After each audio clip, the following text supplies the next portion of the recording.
Good evening, everyone, and welcome to Four Lads Rangers Monday Night Live. What a weekend! Oh, it's so much better when the Teddy Bears do well and other things happen as well. Kenny, good evening, mate. How are you? I'm very good, mate. Had a wonderful wee Four Lads night out on Friday night, a win on Saturday, and a cracking wee night with my mate playing Grand Theft Auto online last night. So, cracking weekend, mate. Yeah, I took a weekend away. I was not. Right, ladies and gentlemen, let's just get this out there straight away. That's my second away game I've missed this season. First one, Dundee 0, Rangers 3. Second one, Kilmarnock 0, Rangers 3. Kenny, I'm seeing a pattern here, mate. We've already told you, haven't we, you're not going back. You can't. You're not allowed back, mate. Just you're a jinx. So, to be fair, we've not lost away in the league for about a year, have we? It must be the best part of that. 20 odd games. It's all been draws, but I wasn't there at the weekend. Good news, I'm not going to the Hearts game, and if we win that, I'll probably not bother the boys and go to Parkhead either. So, but listen, I'm delighted that Rangers have done the business over the weekend. We got, I think, the result we probably wanted yesterday. Although even if we didn't want Hearts to win yesterday, we still want Hearts to win yesterday. So that was enjoyable as well. But it leaves the league door slightly ajar. So we'll come to that in a bit, Kerry. But breaking news this evening, John Souttar, according to Scott McDermott and the Daily Record, which at this moment in time we believe to be true, has been offered an extension to his contract to 2028. Hot on the back of obviously Nico Raskin news, which we haven't discussed yet, so we will come on to that as well. But John Souttar, Kenny, it's had mixed reviews online. He's not signed it, as far as we're aware. It has just been offered, and they're now at the end of the discussions. It seems close to an agreement for till 2028. It's been, as I said, Kenny, it's been met with mixed reaction online. A lot of people using the word mediocrity. If that's where we want to be, then keeping John Souttar is in line with that. Listen, I think that's quite well. Anyway, I'll throw it over to you. Give me your opinion on it, and we can go from there. Well, I think that's a little bit harsh. Whether we believe he's, at the level we require or not, he's probably our best centre half, mate. So, for the fact that he's Scottish international, would I particularly be looking to see him next season as a first choice at the right centre half? Probably not. But is he one of those players that I would expect, because he's Scottish, as I say, to be rotated and retained? Yeah, I do. A lot of this will come down to money. I mean, I think that Scott McDermott's normally pretty decent with Rangers, isn't he, in terms of the info he gets? And I think they've said they've increased the offer or the terms of the contract or something like that. I wouldn't be going overboard with him. I think that's where I would be at, because I don't think he's on a big wage as it is. So I think, to extend that and make it a bit better isn't huge, I don't think. So just on that. No, but that's fine. As I say, just for me more than anything else, mate, I'm looking at it and saying, I think people that are saying that they're not happy about it, I kind of get it. However, I would say to kind of counter that, we've got 4 lone players in our back 4, effectively, in the squad, and they're all going to need replaced as well. You can't just throw everything out and do it all in the one go. So I kind of understand this from Rangers. I really do. My take on John Souttar a couple of years ago would have been this, that I think he's a future Rangers captain. 2 years down the line, I look at him and I think he just hasn't kicked on the way I would have expected him to. I expect you, when you come to Rangers and you've got good knowledge of this league, I expect you to kick on, become a leader, and I just don't think he's particularly done that. I don't think he's any better now than he was a couple of years ago, mate, and that's where I understand the concerns, but I think it's almost like a little bit of a kind of inevitability about it for Rangers, that they have to consider the job that they're going to have to do defensively in the transfer market, both in January and next summer. So I kind of get this, yeah. Yeah, look, I think I'm first to say that I've been quite critical of John Souttar because I don't think he's playing anywhere near his best. That doesn't mean that I don't think he's capable of being a contributor, because I do think he can. I think a Big Soapy can be fairly reliable, but he hasn't been. Some of the mistakes he's made in the last, I would say this calendar year actually, have been fairly bad. And I would also say that if Connor Goldson was making those level of mistakes, then the criticism that he got, and he was far more consistent than John Souttar. So there's a couple of things there. I think Kenny's right. We have been close to this before. We were close to John Souttar agreeing a deal, and Rangers have been through so much turmoil, Kenny, that it's not happened, and we are back where we are. I'm with you. I don't think we can afford to go into the summer where we've got no recognisable centre halves apart from Manny Fernandez. I think John Souttar has got to be one of the four if he is going to sign a new contract. I don't necessarily think he has to be one of the starting ones unless he does settle down and has a kind of peak of his performance and things like that. So he's Scottish, obviously. That's obviously a factor behind it.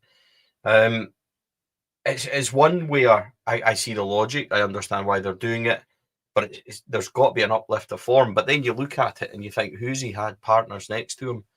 Last season, Robin Proper, etc. This season, he's having to man Mark Giga, and it's a bit of a nightmare, isn't it? So he needs a steady partner, and he also needs to hit a steady bit of form as well on his natural side. The amount of times he gets put over to the left side as well clearly hasn't helped him. So yeah, I'm looking for excuses for John Souttar somewhat. I suppose he needs to be a lot better. I think that's clear. So it's one that I don't think will be met with overwhelming positivity, and I understand that completely. But it's one for me that I understand why they're doing it, simply because I think we're going to have to buy 2 first team starters for centre back, a left-sided and a right-sided.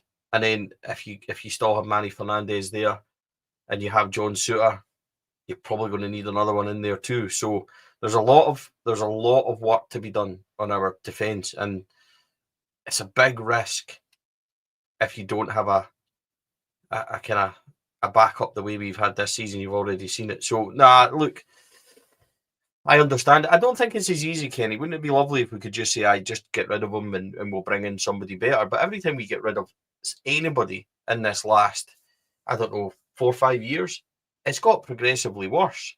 If you look at even the tens went from Pete Hadji to Cantwell to Bayrami to Lammers, not in that order. But every single time it's been a step down to this season to being, this season being Tello Asgard, who hasn't contributed at all, like every time. So we run the risk of, punting John Souttar, who, and paying $4 million for a guy that's even worse than him, judging by our recruitment. So that's a worry as well. I get it, I understand it, but obviously it's going to provoke reaction from the support, who just want, I think, everybody out at this moment in time, which I can understand. Yeah, as I say, I totally understand a little bit of trepidation with it, because he hasn't been great this season. I didn't think he had a particularly great season last season. However, as I say, he's a very decent player. Whatever's going on, I don't know if it's coincided with Rangers' form. He maybe not the most confident.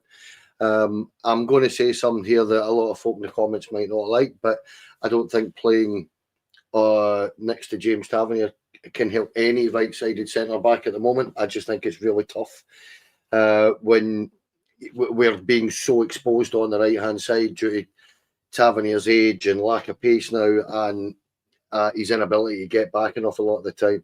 I think you're exposing your centre-halves, particularly your right-sided one, an awful lot there as well. So, but the issue has been a simple one for John Souttar at times. It's clear the ball, clear your lines. He gets caught underneath it an awful lot and stuff like that. So, I do get why people aren't overly impressed by this. But as I say, for me, I'm looking at it. We need a Scottish quota for Europe, and do I want to see him as the first choice centre half? No, not at all. However, I do think he's more than capable of being rotated and playing 25 games, 30 games a season, Stevie. I do. But I can see why there's a conflict of opinion, you know? Yeah, Nico Raskin, quite a funny situation last week, Kenny. Nico himself, I don't think, realised that he had 2.5 years left in his contract. Just recently moved agent, and I think the agency, you know, in Rangers, and them sitting down to have contract talks, it was kind of flagged, well, you have an option here for an extra year. That option then was taken, and Nico, you know, his 2.5 years. I thought Nico was man of the match on Saturday. Am I biased? Yeah, absolutely, I'm biased. But open play passes 63, best in the team. Tackles 4, best in the team. Pressures 14, best in the team by far. Forward passes 24, best in the team. Total touches 117, second in the team. And final third entries 7, which was second in the team as well. Nico Raskin probably starting to look like his best now. A couple of things from that, Kenny. A couple of things coincided quite interestingly. I've said for ages Nico Raskin needs players around him, and players haven't performed. Conor Barron was exceptional on Saturday again, but so was Bojan Miovski. And the second goal, I think, was testament to it. It's the first time it's really happened. Nico Raskin gets it wide in the left, and he cuts in on his right foot, and Bojan Miovski backs off, makes the angle. Nico finds him perfectly, and it's a brilliant assist. But it's a brilliant assist because Bojan Miovski makes it a brilliant assist by his movement as well. Nico needs players around him. He's undoubtedly been out his comfort zone this year.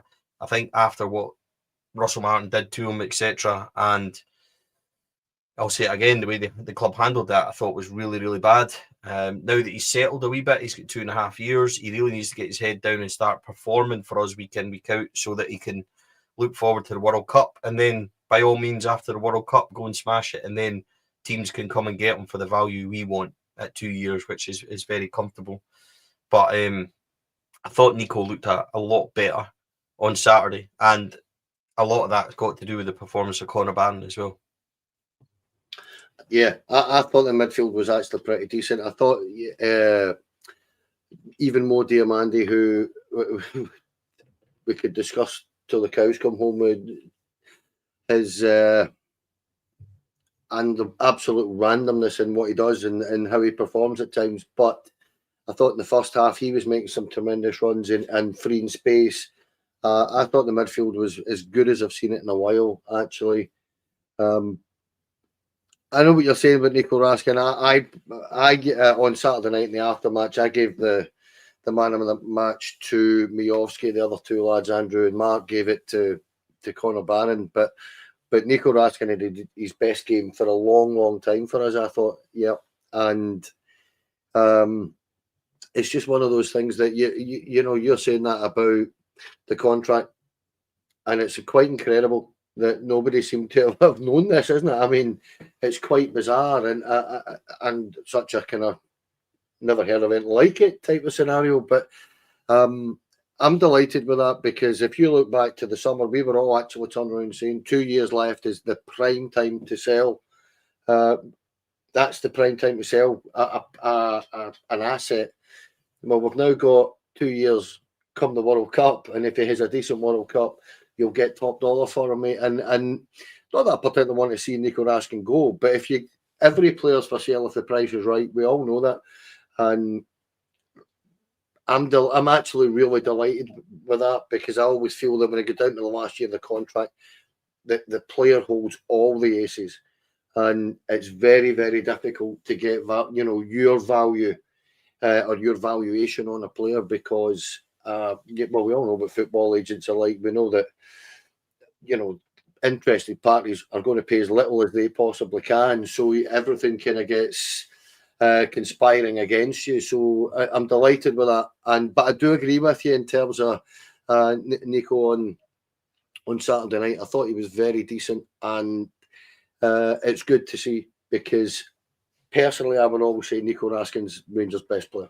I think he's the most talented player we have, and it's our fault that we're not getting the best out of him.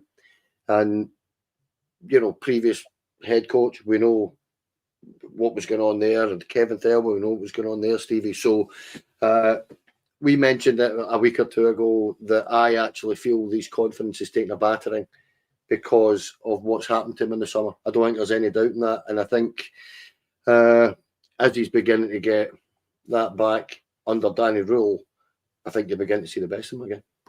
Well, look, I think it's the first time that we've had any proper movement from a 9 in terms of something that Raskin could find. So he's got to back it up. You know, he hasn't been good enough. I think that's been clear. But I thought much more like it on Saturday, Kenny. So let's move and talk about, you obviously done the post-match on Saturday. I don't really want to overly kind of go back over it as well, but 3-0 at Rugby Park, take that every single day of the week. Delighted with that. It's not often you win 3-0 at Rugby Park regardless.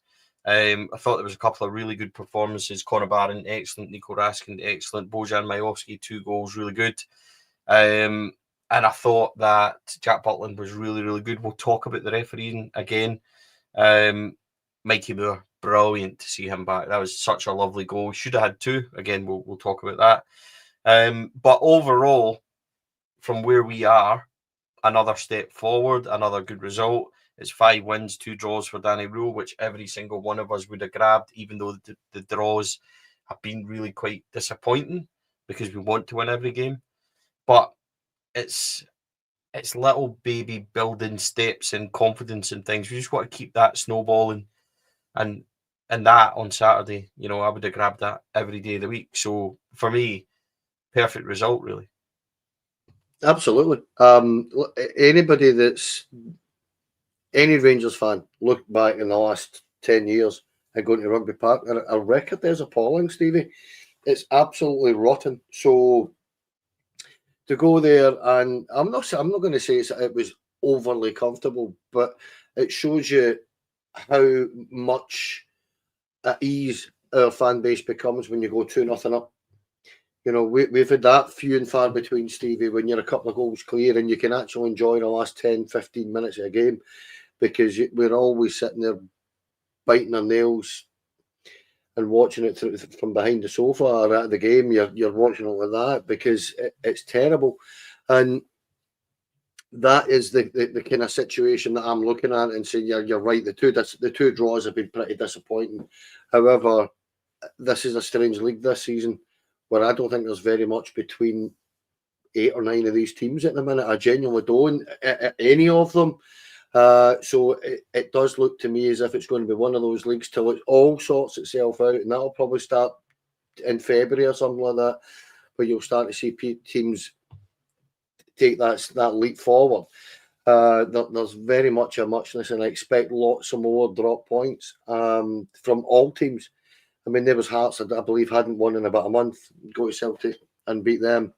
And that's the kind of, it's the kind of scenario that we have, though, that Celtic were flying. They'd won every game, the last 5 games or something like that.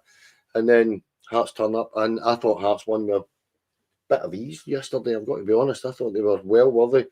But for me, this is where we are at this minute in time. I'm looking at that and saying we're 6 points behind Celtic, 9 behind Hearts, I believe.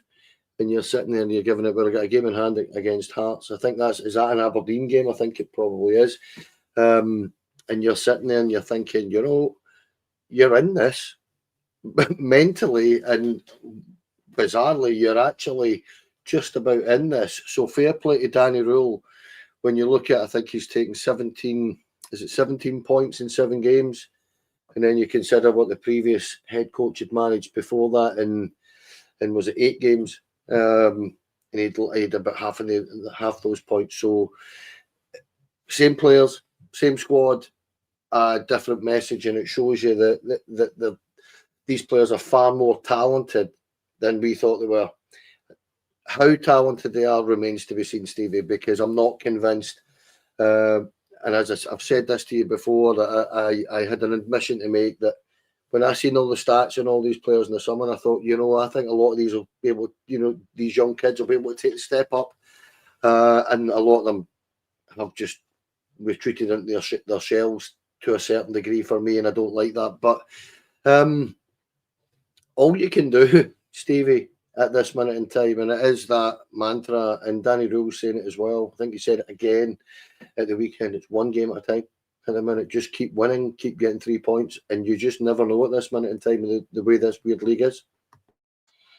Yeah, look, I think given how we defended at Tannadice, and then there was times on Saturday, I thought that we were a bit dodgy.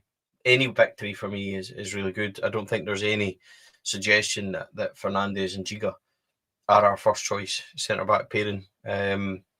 But there's lots of positives. I think sticking with the positives is really where I want to be. Miovski, 2 goals, right?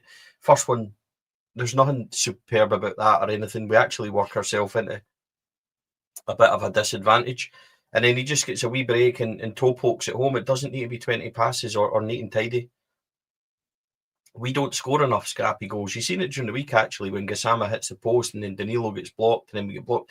And it's like scrappy. And it reminded me, actually, watch the Aston Villa last 20 minutes. And Aston Villa score from a situation where the ball's bobbling about the box and their shots getting built and then the boy bends it in.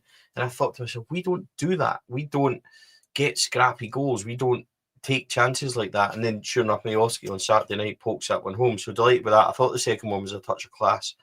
The movement and the pass was really good, but the third one stole the show. Mikey Moore, absolutely tremendous to see him back. He's the one who's got the star factor for me. And he also seems to be playing on it. And what I mean by that is a lot of players can have star factor. They can have that, ability to wow or whatever.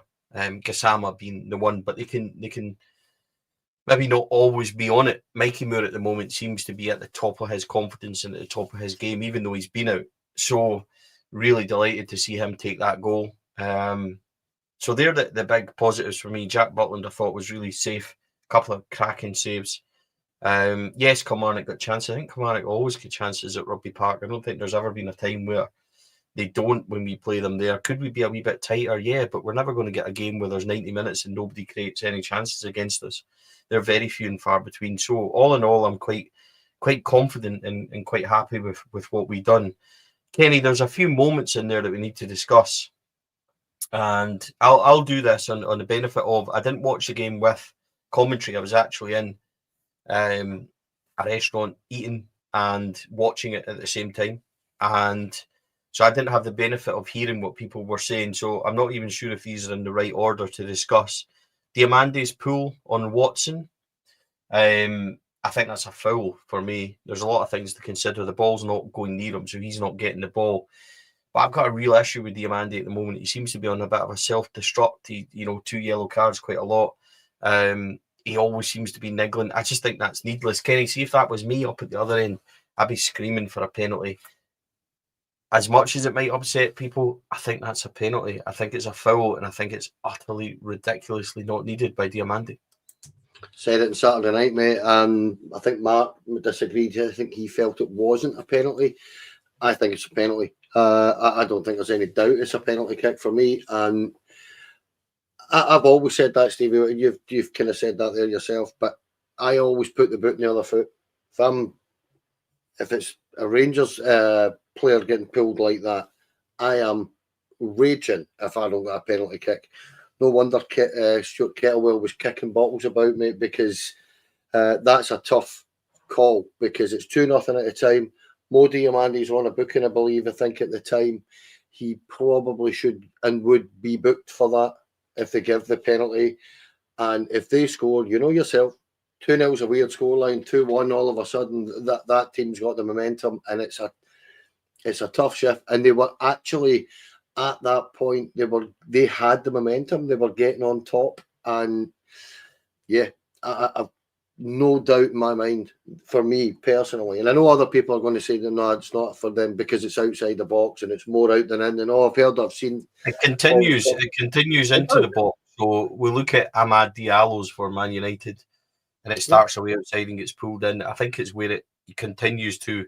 Now, listen, we've been on the wrong end of these plenty of times. League Cup final comes to mind, and we'll talk about that again at the fourth goal. But It doesn't mean that we can sit here and just say, oh, well, fuck it, doesn't matter because we've never had any. And that's not the way I watch it.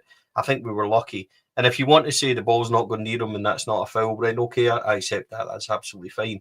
But look at it the other way. See if the ball does come near him, then it is a foul and it is a penalty. Then we had Jack Butland's moment, Kenny. Poor play by Connor Barron. It's a poor back pass. I think the only mistake he made all night. And we can kind of put that down to the surface a wee bit. I don't think there's anything wrong with this at all. Ricky Foster bumped his gums about the speed he comes out. Are we going to criticise players because they're fast? Load of pish. Butland gets it's not a dangerous tackle. His feet are down. Now, I'll remind everybody of an uproar at Easter Road last weekend when I think the boy Donovan wiped out one of the Hibs players, and it was higher than that tackle, and everyone was telling us from the Celtic fans it was only a yellow card, and that was fast, and it was in. I thought it was a yellow as well. I didn't see an issue with that. I certainly don't see an issue with Jack Butland. Tav was covering. He gets the ball, Butland with his trailing knee. Then there's contact. What we're going to say just that every single contact in a game of football when you make a tackle isn't allowed. Jack did nothing wrong for me. That to me, perfectly fine. Not an issue with it in the slightest. And yeah, I think, you know, if you're stopping that kind of stuff, then we're in really dangerous territory.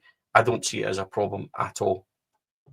I had a proper rant about this on Saturday night. You've obviously not seen it, you were away, but I done my dinger about the referee and VAR, and I actually don't even know why VAR's getting involved in that, because that is, and I know the game's changed, Stevie, right? And I know I'm that bit older and all that, but this game's gone soft. That is the most clear 50-50 you're ever going to see. Two boys going for the ball, looking at the ball. Nobody's trying to do each other. Nobody's trying to hurt anybody. It's two kids going for a football. And one of them wins the ball. And I've always said this. A lot of this, it looks bad sometimes because of the angle that people come in at. Because you're coming in at certain angles. I don't even think that this particular case is like that, actually. I think Butland wins the ball. I'm sure it's with his one leg and takes the boy out with the knee, right? And I've got people telling me today that he didn't win the ball. And I'm like, you've got to be kidding. He clearly wins the ball. And they're, no, Anderson plays it off of him. I said, no, he doesn't. He genuinely doesn't. Aye. And you're sitting giving it, this is mental. And I've got to this point where I just think with stuff like this, because it's Rangers, they just want to have a free-for-all with it, mate. Whereas, as you say, the boy Donovan is talked about for 20 minutes, and that's a bad one for me. I actually think that is quite a bad one. I think it's worse than this. Yeah, I think if we're going to discuss that, then I think Donovan's is worse than Cornelius's in the cup final. Yeah. And they wanted a red for that. I don't think either of them are reds. I think Anderson is slightly got there before Butland, but he's a goalkeeper, so he's allowed to make his frame and be big like that. I think he hits it off Butland, so it's a save. He's hit it off his thigh. He catches him on the follow through. His leg is down. I think it's absolutely fine. And if you want to, because we've seen uproar and everything else, I've seen quite a few volleys off the ball from Dyson Maeda yesterday again that are not getting pulled up and things. So this isn't a, Rangers get everything kind of situation here. At most, Butland probably would have got a yellow card because it's if they deemed it to be, and I'm not even sure they can come in and deem it to just be a yellow card from VAR. So it's either a red or it's not. And it wasn't denying a goal scoring opportunity because Tav was covering. It wasn't serious foul play or dangerous play for me either because his feet are down. It's not reckless. It's a fast challenge. But the boy gets caught in the follow through. For me, there's nothing there at all. Football, you need to be able to have games where we can have discussions on stuff. So not everything's going to be picture perfect. There's a few situations in the last few weeks, but suggesting that Rangers get everything, I don't think that's on at all. And we'll talk about it now. The fourth goal, lovely goal, probably our best team move of the night, probably. Lovely pass in. Fernandez goes forward. Fernandez, the boy runs in front of him. Is there contact? It's very, very, very slight. He's not interfering with the game at all. And this is where it gets tricky for me, because that boy, if we're saying that Watson wasn't getting the ball, so Diamandis wasn't a foul, why is that a foul? Because that boy's not getting back. He's not interfering with the game at all. By that point, it's going to Danilo, who puts a through ball for a tremendous finish for Mikey Moore. So where's the balance? I don't get it, because if Diamandi's not interfering with play by pulling him back, Fernandez, if there was any contact, I'm not even sure there was, if he's fouled that boy by cutting across, because the boy cuts across him, so it's not the other way about. It's not like he goes out his way to trip him or anything. He's not getting back. He's not stopping that goal. There's nothing stopping that goal. So why does that then come into play? Now, let's reverse it back and go back to the League Cup final. 3-3. Nicholas Kuhn scores. Nicholas Kuhn actually volleys Diamandi and fully trips him up. And then goes on to score the actual goal. Diamandi was getting there. Diamandi could have tackled him. Diamandi probably wouldn't have tackled him, because we know how that's went recently. But the whole point was he was more affecting the game. We were told that was play on, and that goal stood for Celtic. So I'm a bit confused about the levels we are here. And I don't think that conspiracies exist and all that. I think the level's absolutely pish, and I've said that for a very, very long time. I think that VAR's inconsistent. I think that it's not getting used properly. I think the level and officiating we've got is awful. I think that Willie Collum is an awful head of referees, or whatever position or title he has. That fourth goal should have stood, Kenny. There was absolutely nothing wrong with that in the slightest.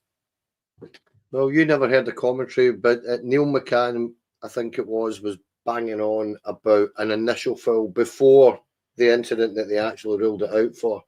And I don't think that's a foul either. And I think the VAR have looked at that and went, that's not a foul, but we better look and see about this one. And because the Fernandez initial, when he takes the ball away from a Kilmarnock player, I can't remember who it is, the two Kilmarnock players screaming for a foul. I don't think it is a foul. The issue I've got with this is exactly what we've been harking on about all season, Stevie. For every club in Scotland that's got having to endure this tin pot version of VAR, it's the people that are running it. They are overusing it. They have an authority in the game that I don't think they merit. How can anybody turn around and say, when a referee is refereeing a game there, and two boys, one running one way, one running the other, and their boots clipped together, how can that be a clear and obvious mistake from a referee? Stevie, I nearly called you Tracy. How can it possibly be? Only at the weekend.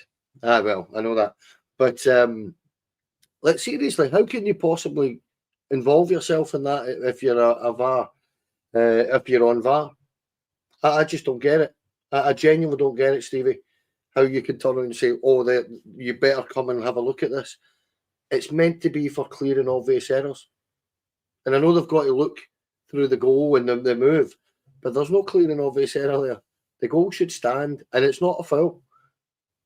And as I say, I had a proper 10-minute rant on Saturday night at 11:15 on this podcast, mate, about Willie Collum and the standard of refereeing since this guy's taken over. They are getting worse by the week. It is absolutely horrendous, Stevie. And again, highlighted over this weekend exactly what you're saying with that goal, with the Mo Diamandi one. But I'll tell you what, you mentioned that Dyson Maeda. I watched him yesterday absolutely lash out and kick folk twice yesterday, and he never got booked for either of them. He also had about 4 or 5 other fouls. What has he got to do to get booked, that kid? Now, fair play to him, he's getting away with it. I've nothing against him. The point I'm making is referees are supposed to see it. 2 of them are given as fouls. One of them, he actually just lashes out and books the boy when the ball's about 10 metres away and doesn't get booked for it, Stevie. The referees are mental in this country. I just don't think they're fit for purpose. And it's actually beginning to boil my piss how bad they are. Genuinely. Can't possibly risk that 80 games without a red card now, can we? What I would finally say, just before we move on, is Livingston decision for Fernandez, handball. Kilmarnock decision, Jack Butland. Notice how much noise certain channels and certain media people and things make about that. I've not heard a peep about that fourth goal and the things that don't go Rangers' way. So that's quite interesting. Livy could have had a red card in that game for one of the tackles as well. Kilmarnock, again, on Saturday, very easily could have had a red card too. But, of course, it doesn't matter because it's not Rangers. Let's move on. Kenny, a couple of wee bits to tidy up. Rangers will delay in appointing a new academy director. Davy McCallum will continue there. He has done now for the best part of 18 months. Want to put in a role of CEO and sporting director first, which I think all makes perfect sense. Have to get that role right. Hunter Barrett, of course, we know is staying at Wolves. That was very much potentially a Kevin Thelwell thing. Seems like the most sensible thing to do here. Yeah. You don't have any choice, actually. If you think about it, if you've got any sense about you at all, you will let the CEO come in, the new sporting director, whatever role he's going to have, and you look at it from there, Stevie, and you allow that process to happen and then take it from there. My only issue with all of this is because of the summer. We're actually finding ourselves in a very similar situation as to the situation we found ourselves in last year, where, you know, I know we've got an interim CEO, I know Fraser Thornton's there and stuff like that, but no sporting director, no full-time CEO, no head of the academy. All we've got is a new head coach, and I'm a little bit. Can we not just get our shit together at some point and actually deal with ourselves? Because Scottish football isn't some kind of mad game of chess, mate. All you need to do is be better than the other 10 teams, and you will naturally challenge. It's not difficult to do with a club the size of ours, with a fan base and the revenue streams that we have, to be miles better than the rest, and we're not. All you need to do is compete with one team effectively. And I know I'm maybe doing Hearts a disservice at this minute in time, and I don't mean to be disrespectful, because they're doing really well. But that's my point. Basically, year in, year out, that's what happens. And it's like Groundhog Day we're living in at the minute, mate, and it's doing my boxing. And that's all I would say about it. See, to be fair, when we actually had a sporting director and a CEO and everything else, it wasn't like it was much fucking better, really, was it? So, one last thing, Kenny. Well, a couple of last things, but Pyro at the game at Rugby Park. Club's going to be sanctioned, probably a fine, probably 50 ticket reduction that Rangers will have to pay for. Right, okay, this is where it gets a wee bit pissy, because people start getting their knickers in a twist and everything else. An 11-year-old boy was injured in the game on Saturday, just horrendous. Pyro's dangerous. I'm not in favour of it. If they're told no, then don't do it. I am in favour of safe pyro. If we could find a way to make it work, I think the displays, I think what it is, and the kind of atmosphere and all that is great. I really do. Only if it's safe, only if it's permitted, only if it's allowed. See, when it's not, and then you're costing the club and people are getting injured, absolutely not for me. That simple. No, I agree. You've just, when you were speaking there, you've made me recall the last time we had to discuss pyro on here. There was a guy on the comment section had a right proper pop at you and I, because we both said we were in favour of safe pyro, and he said there's no such thing. There is actually. There is a safer pyro, and it's organised, and it's coordinated and stuff like that, and it's not as the pyro they use is slightly different and stuff like that. So I don't know. For me, mate, that is horrendous about the young boy. However, I quite like the pyro, I've got to say, and I know that's maybe a wee bit. I don't know what the word is. Just I just feel it's one of those things that I enjoy looking at it when I'm there. I think it's brilliant. It looks fantastic. However, we have been told and told and told and told now, and it's going to affect league games. It's going to affect the fans. It's already affecting cup games, Hampden games. We are getting ourselves into a proper state here, and I just find it sad because I just feel at times there is just one of those things that you're always very careful to cross a line with these young boys. You don't want to be too cheeky or disrespectful to them because they do a cracking job. However, listen to what people are saying to you, and you're affecting the entire support doing this now, and people are getting hurt. So you're going to have to think of a different way or a different tact of making yourself look as fantastic as they do at times, Stevie. Yep, absolutely. Will agree with that. Final thing, Jans Hertog-Dahl, I think with a move to Rangers, this is a name that I've heard in the rumour mill for quite a few weeks now. Expected to be in the region of $3.5 million. Plays in number 6, very strong ball carrier.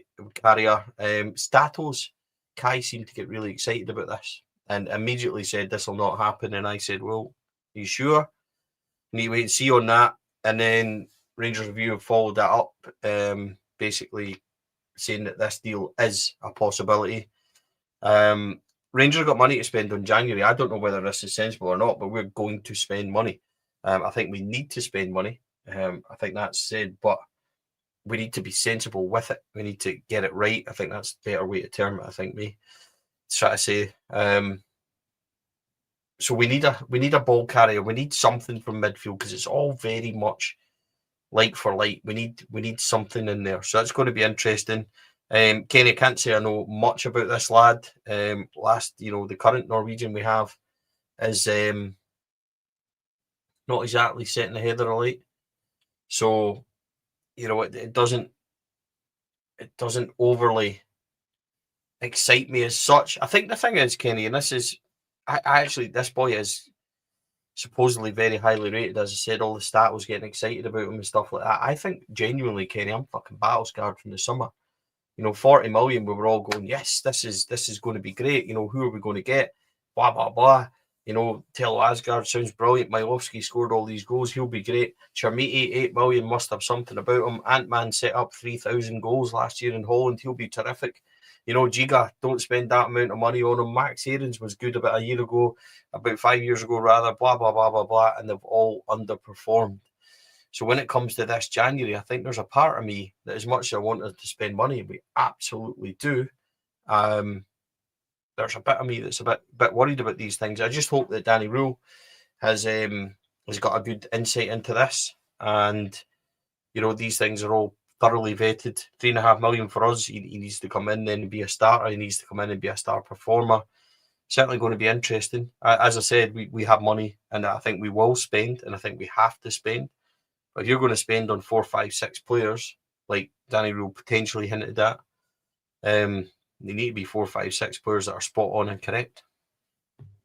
Yep. And my only concern with this, I have tried to do a little bit of research, but there's very little on the kid. You're right. The statisticians and our boy Kai are sitting there really quite excited about this. My only concern is he's 20 years of age.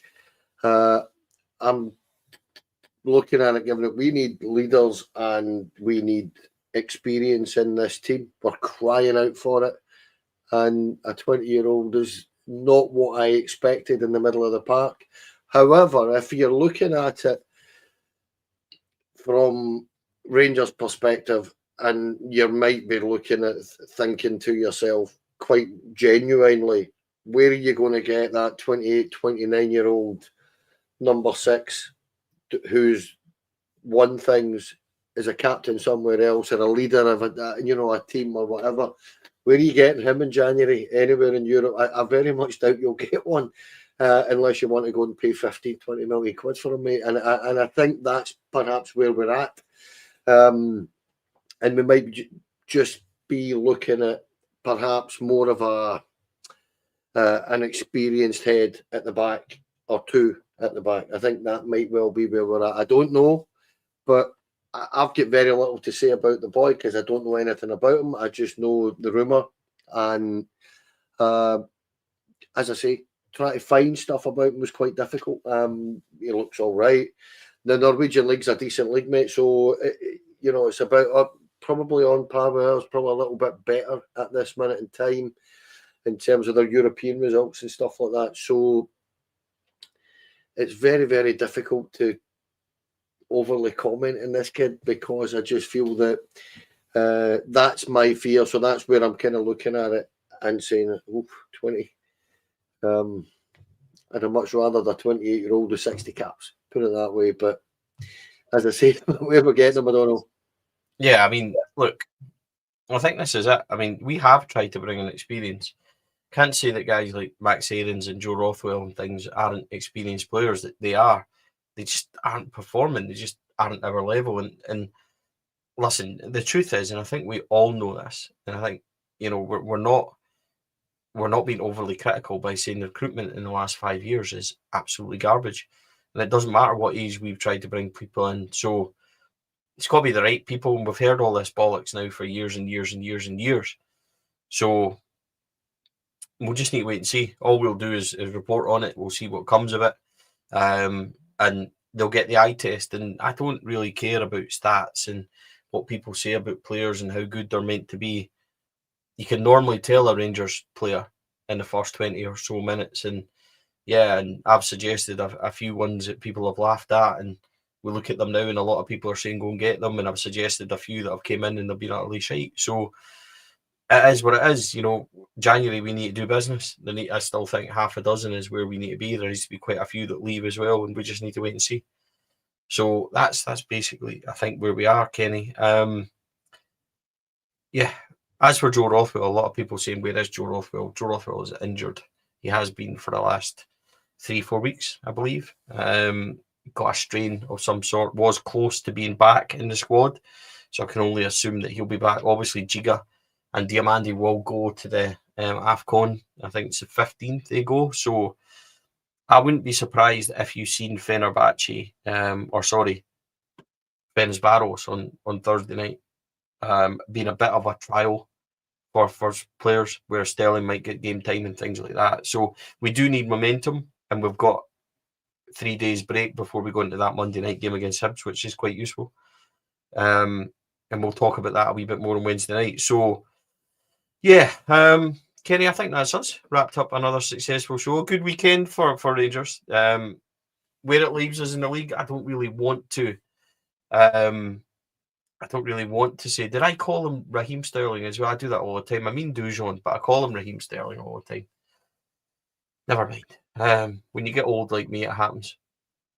But a good, successful weekend. Kenny, I don't really want to discuss where we are in the league. All I want to focus on is on Thursday, and then I want to focus on Monday and just take it a game at a time. Yes, we're 6 points behind Celtic. We're 9 behind Hearts. We're a game in hand. Just go and win each game and then see where it takes us. That's all I really want to concentrate on. So kind of avoided that tonight, that age-old question, can Rangers win the league? Are Rangers still back in it? No, let's just concentrate a game at a time for me. Get behind Danny Rowe, who I think is doing a good job considering the hand he's been dealt. And that's where I am with that, mate. But it's been a pleasure, as always, back on Wednesday night with Chris. So look forward to catching up then as well. Yeah, we look forward to it. Chris has not been on for a week or two, so it'll be good to see him. And on behalf of the team, I want to thank you for the night out on Friday night that we had. It was fantastic up at Ibrox, up at the restaurant, and it was lovely. Cracking restaurant, cracking meal, nice drinks, and a few of them really surprised me. A few of the team. Doogie was quite funny, and didn't like that boy Rob at all. Thought he was terrible, mate. Not nice. Not a nice boy. But no, it was a good weekend all round, mate. And And of course, I'm only joking about Rob, but it was. Thank you very much. That's what I wanted to say on behalf of us all, because it was a crack night. It was the Four Lads Christmas night out on Friday evening, which everybody had a rare old time. I was not present, but footed the bill. So it was great to see everyone have a splendid time. I don't believe for a second that Dougie was funny, though. That's not true. Folks, thank you very much for joining us. Everybody in the comments, everybody watching live, really, really appreciate it. If you haven't, please like and subscribe on YouTube. That really helps us.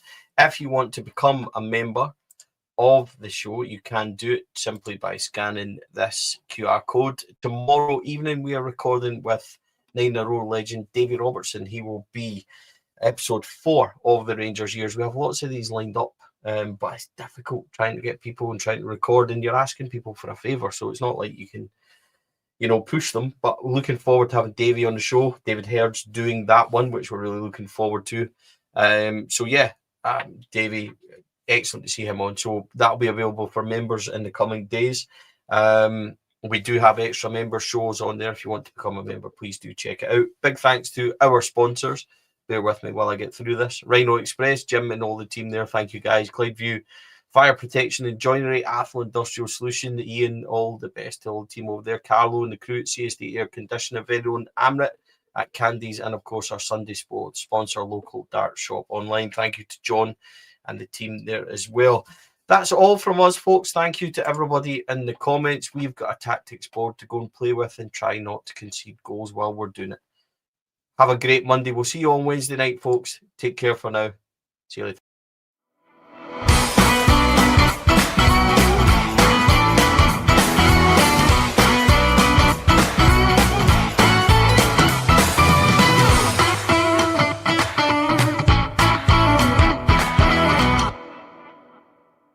The Four Lads podcast is sponsored by Rhino Express, Clydeview Joinery, Athlone Industrial Solutions Limited, and CSD Air Conditioning, in partnership with Black Rooster and Art of Gold. Thank you for listening to or watching the podcast. We hope you enjoyed the show.